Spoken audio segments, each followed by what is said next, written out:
How to create report types.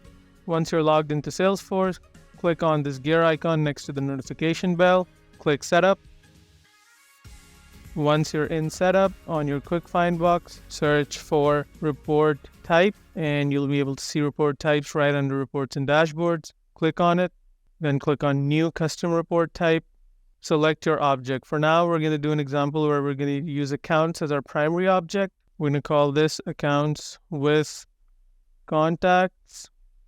We're going to copy this and paste it in the name and the description. For store in category, we can choose which category it should go to. For now, it should go to accounts and contacts, which is a standard category which shows up when we're trying to create a report. For deployment, if we want it to only be available for admins, we can say it's still in development. If we want it to be available for everyone, we can say it's deployed. For now, I'm going to choose deployed and I'm going to click next.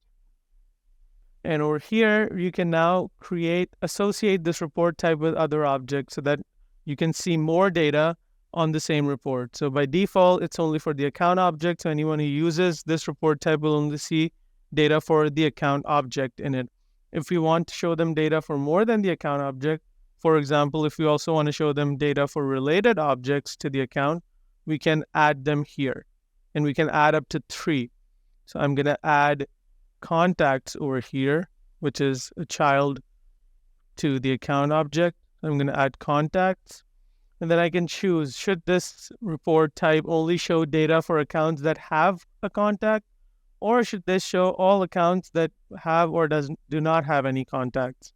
For now, I'm going to choose the first one. Then we can add a third related object as well, if we'd like. And Salesforce shows us the list of those objects which we still can add, which are associated to the account. For now, we're not going to do that. You can just close this off and hit save. And our report type is ready.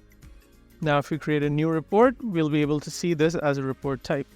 Thank you.